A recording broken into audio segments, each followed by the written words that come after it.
They say some moments stay with you forever, like shadows that never fade. 2 years have passed since the day my life quietly, irreversibly shifted.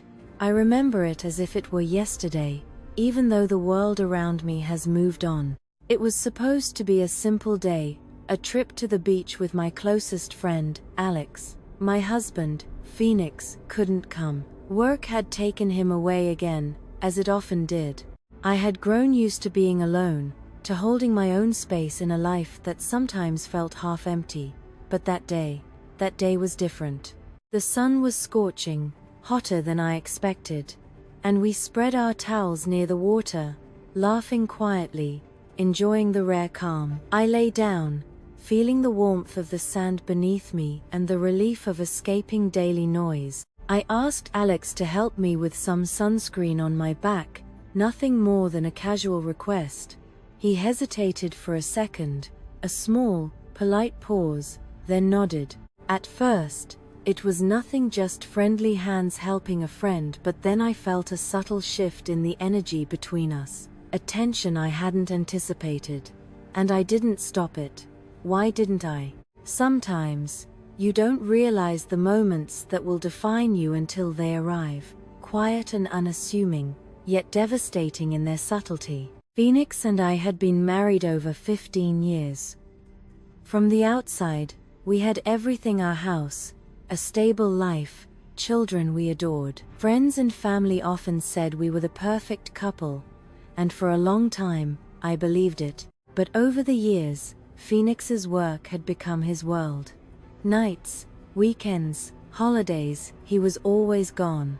I convinced myself it was for us, for our family's future. But after so long, even the best intentions couldn't hide the growing distance. A house with empty rooms might as well have been a museum, and I was just a visitor, fading into the background. That morning, as Phoenix rushed out the door, briefcase in hand, he kissed the kids on the forehead and glanced at me once. "Sorry, Freya, can't make it today. Something urgent came up at work." I nodded as usual, a tightness in my throat I couldn't shake. Alone, I told myself it was fine. I had Alex, my friend, my companion for the day. At 16, my eldest was busy in his own world, and my younger child was safely at home with a neighbor. It was just the two of us. The drive to the beach was long but quiet. Alex stared out the window, earbuds in at first, and I let him be. I watched his face, noting how much he had changed over the past few years. The boy I once knew had grown into a man I was only just beginning to understand. The familiarity of his presence was comforting and yet strange, like meeting a new friend in an old photograph. My mind wandered to Phoenix, past memories of closeness, of laughter, of nights where I felt seen. Those nights were gone, and I was tired of being invisible. At the beach, Alex helped me carry our bags, set up the umbrella, and we settled into the sun. For the first time in a long while, I felt a kind of peace. The water sparkled, the breeze was warm, and I finally let myself relax. I talked to Alex, the conversation flowing easily at first, casual, light-hearted. But beneath the surface, a subtle tension lingered, one that neither of us addressed openly. I felt it, he felt it, and I didn't know what to do with it. It was a quiet recognition of the loneliness that both of us carried, a shared need for attention and connection. I closed my eyes, feeling the warmth on my skin, letting the moment stretch, fragile and fleeting. Life had been relentless, and here, for a brief hour, it slowed. But the edges of that calm were sharp, the unspoken tension undeniable. And though we didn't say it aloud, I knew the day would change us, in ways we weren't ready to understand yet. The breeze ruffled the umbrella above us, carrying the distant laughter of other beachgoers, but in our quiet corner, it felt like the world had shrunk to just the two of us. Alex set down the cooler and towels, and I lay back again, soaking in the sun, letting the warmth seep into my skin. I asked him to help me with the sunscreen on my back, a simple request, but the moment stretched longer than expected. His touch was careful at first, hesitant almost, but steady. I smiled to myself, remembering how different it felt to have someone notice you, someone make the effort to care. For years, I had grown invisible not just to Phoenix, but to myself in the haze of responsibilities, of maintaining appearances, of holding a family together while feeling increasingly hollow. Now, with Alex, I felt that faint spark of recognition again, like a candle flickering to life in a dark room. There was nothing inappropriate in our actions, yet a subtle tension lingered, one neither of us fully acknowledged. It was curiosity, longing for attention, the human need to be seen, amplified by years of neglect and quiet desperation. We laughed a little, awkwardly at first, at nothing in particular. I talked about work, the kids, Phoenix's endless hours at the office, and Alex nodded, listening. Not just with polite attention, but with a presence that felt rare, grounding. It reminded me of the connection I had once taken for granted, the ease of feeling understood. The sun moved slowly overhead, shadows stretching across the sand. I closed my eyes for a moment, imagining that if life could feel like this forever, maybe the cracks in my marriage, the distance in my home, could be healed simply by the presence of someone who truly noticed me. As the day went on, the initial tension began to dissolve, replaced with an unexpected closeness.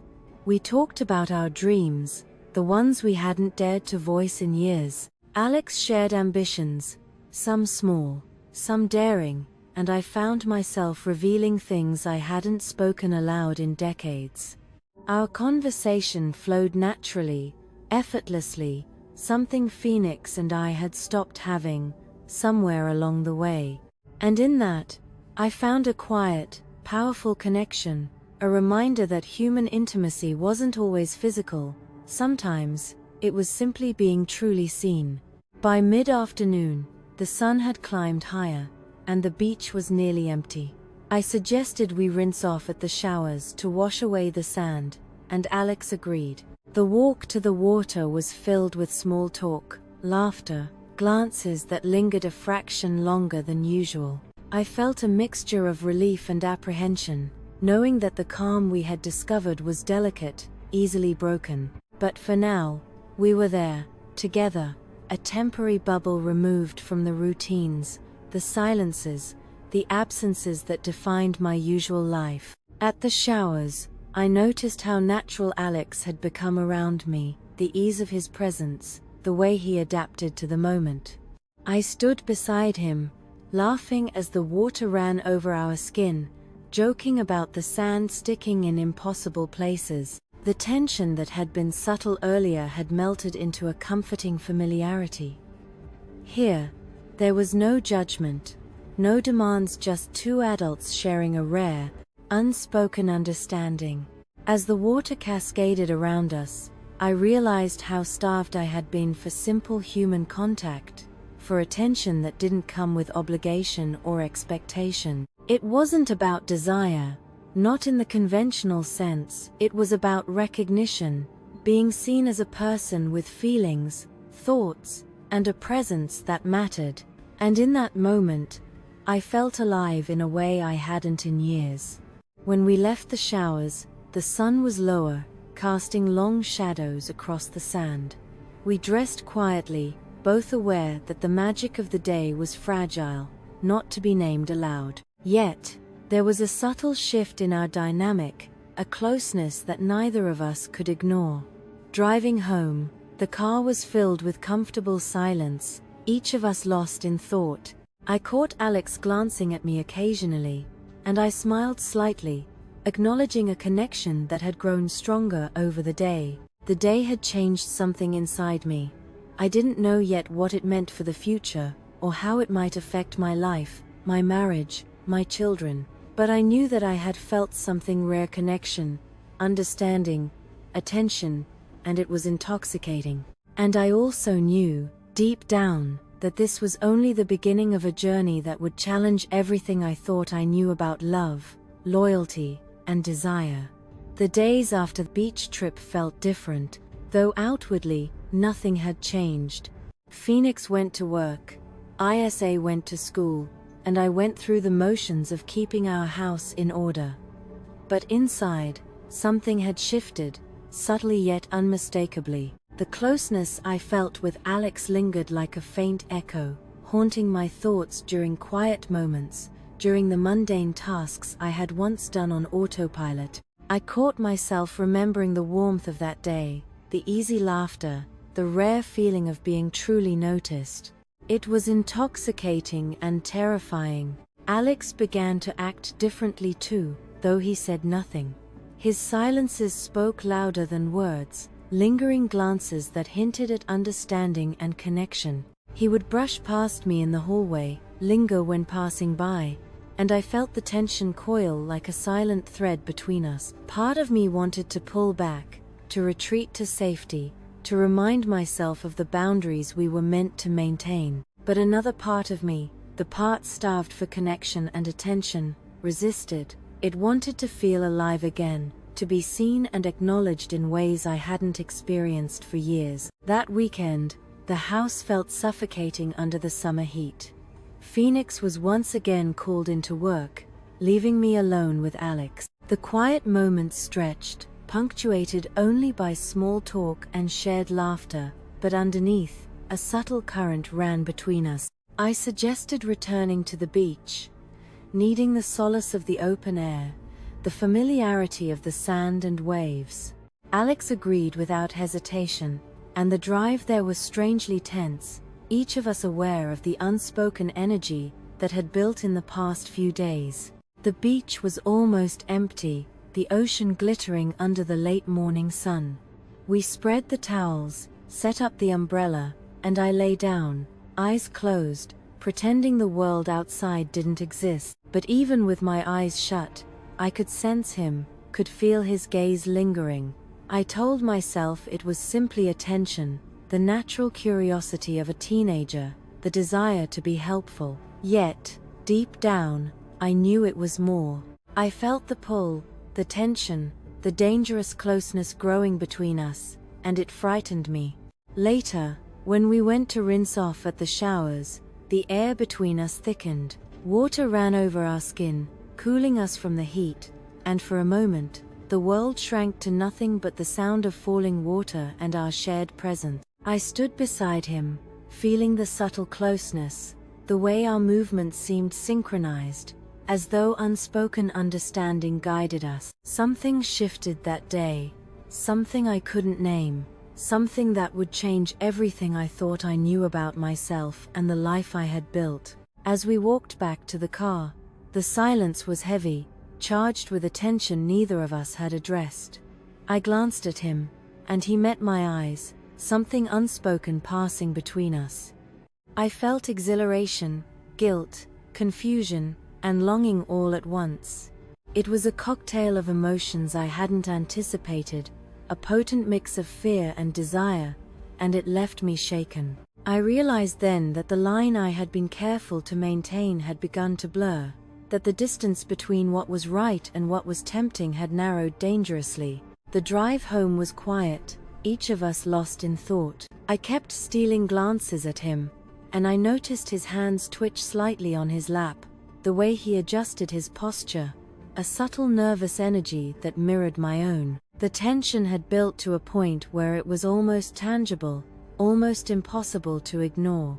My mind raced with questions I couldn't answer. Where did this go from here?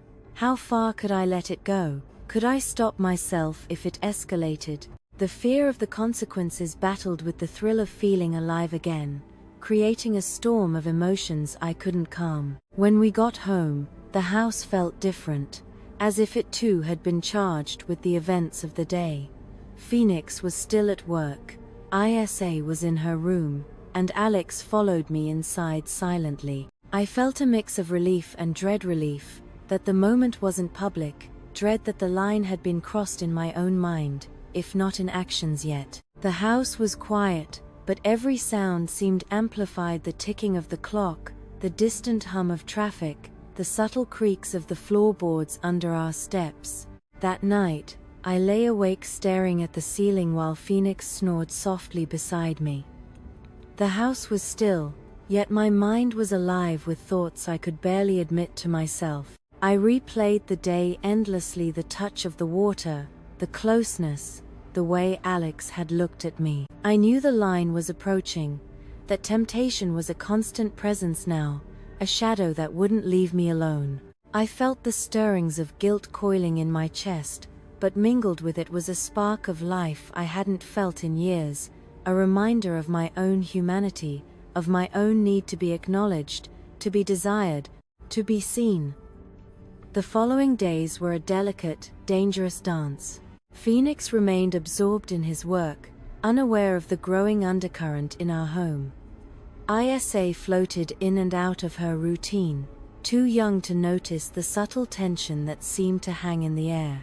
But Alex and we were caught in a quiet storm. Every glance, every brush of hands, every moment of closeness carried weight. It was intoxicating and terrifying, all at once. I tried to convince myself it was harmless, that the connection we shared was nothing more than attention, a need for comfort after years of neglect. But deep down, I knew it wasn't that simple. The way Alex lingered near me, the way his eyes searched mine, the way he seemed to anticipate my every move, it was too much. It felt like walking on a tightrope over a canyon, knowing one misstep could ruin everything. One evening, while Phoenix worked late again, Alex and I were in the kitchen. I was doing the dishes, lost in thought, my mind replaying the events of the beach over and over. He appeared behind me quietly, just standing there. I could feel the heat of his presence, the intensity of his gaze. "Mom," he said softly, almost uncertain, "I can't stop thinking about you." My heart hammered in my chest. I wanted to step away, to create distance, to re-establish boundaries, but I didn't. I froze, trapped between fear and desire, and my own voice betrayed me. Without thinking, I whispered the one thing I shouldn't have: "I can't stop either." That single sentence shattered the fragile restraint we had left. The air between us shifted, charged with something undeniable. When he kissed me, it was desperate, urgent, and I kissed him back. In that moment, years of loneliness, neglect, and yearning collided. I felt alive, seen, desired things I hadn't felt in a decade.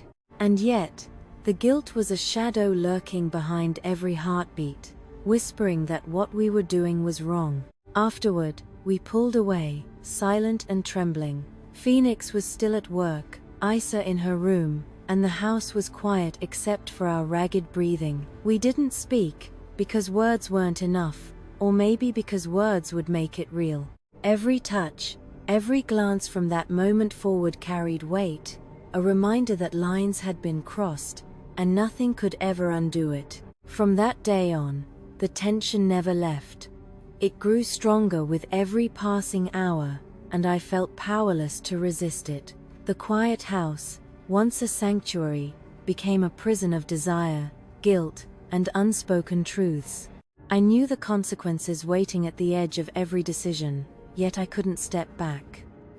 The days that followed felt like walking through a fog, every movement weighed down by the secret we shared. Phoenix was oblivious, lost in his own world, while Isa moved through hers, leaving Alex and me to navigate this dangerous closeness alone. Every glance, every accidental touch, felt like a spark lighting a fire I didn't know how to control. I told myself repeatedly that I needed to stop, that boundaries existed for a reason, but the pull between us was magnetic, impossible to resist. One late evening, Phoenix was again working overtime. Isa was asleep, and the house was quiet, except for the ticking of the clock and the faint hum of the refrigerator. Alex appeared in the kitchen, lingering behind me as I washed the dishes. I felt the tension immediately, that same energy from the beach, thicker now, almost suffocating. He stepped closer, too close, and whispered, "Mom, I can't stop thinking about you." My chest tightened, my pulse quickened. I wanted to pull back, to reassert control, to remind him and myself that what we were feeling was wrong. But my body betrayed my mind. I didn't move. I couldn't. Instead, I let the words escape my lips. I can't stop either. And just like that, the dam broke. The kiss that followed was desperate, urgent, a release of everything we had been holding back. The weight of years spent in loneliness and invisibility collided with the intensity of desire, and for a moment, nothing else existed. Not Phoenix, not ISA, not the life we had built. Just Alex and me, suspended in a world where only the raw, unspoken connection mattered. It was exhilarating, terrifying, and wrong, and I didn't pull away. After that night, the tension became unbearable. We couldn't speak about it, yet every glance, every touch, reminded us of what had happened. I found myself craving it, even as guilt gnawed at the edges of my mind. I saw it in Alex's eyes too, the same mixture of longing, confusion, and need. We were mirrors of each other, reflecting the same emptiness, the same craving to feel alive in a world that had ignored us. I tried to tell myself it would end, that I could stop before it went too far. But the quiet house became a trap, a place where our thoughts and impulses collided in ways I couldn't control. I was trapped between the life I had built and the desires that had awakened, and I knew, deep down, that the consequences of crossing this line would be devastating. And yet, I couldn't stop. Every time he touched me, every time his eyes found mine, I felt alive in ways I hadn't in years. Every attempt to resist crumbled under the weight of our shared loneliness, and I realized the dangerous truth. What we had begun could no longer be undone. The days after that night were heavy with unspoken truths. The house, once familiar and safe, now felt like a minefield. Phoenix remained absorbed in work, unaware of the cracks widening in our family. Isa played quietly in her room, oblivious to the tension simmering just a few steps away. And Alex? He lingered, always close, his presence both comforting and dangerous. Every glance, every brush of his hand against mine, reminded me that the line we had crossed could never be erased. I knew it was wrong. I knew it could destroy everything I had built, everything I loved, and yet, I couldn't stop. The guilt weighed on me like a constant shadow, coiling in my chest, twisting my thoughts, making sleep impossible. Each day became a battle between desire and reason, and I was losing. Sometimes I watched Phoenix, trying to understand how he could remain blind to it all. I wondered if he was too consumed by his own life, or if I had become too skilled at hiding my pain, my actions, my obsession. I knew the truth: secrets have a way of surfacing. One day, the consequences would come, and there would be no escaping the fallout. I've tried to stop, to remind myself that what we were doing was wrong, that Alex deserved a proper life, that I deserved better. But every touch, every look, pulls me back into the same dangerous cycle. It terrifies me, but it also keeps me alive, in a way I haven't felt in years. This is the reality I live with now. A life fractured by a choice I can't undo. A secret that grows heavier every day. Loneliness can push us to unimaginable places, and sometimes the deepest betrayals are the ones we commit against ourselves. I share this story not for judgment, but as a warning. Once a line is crossed, there's no going back.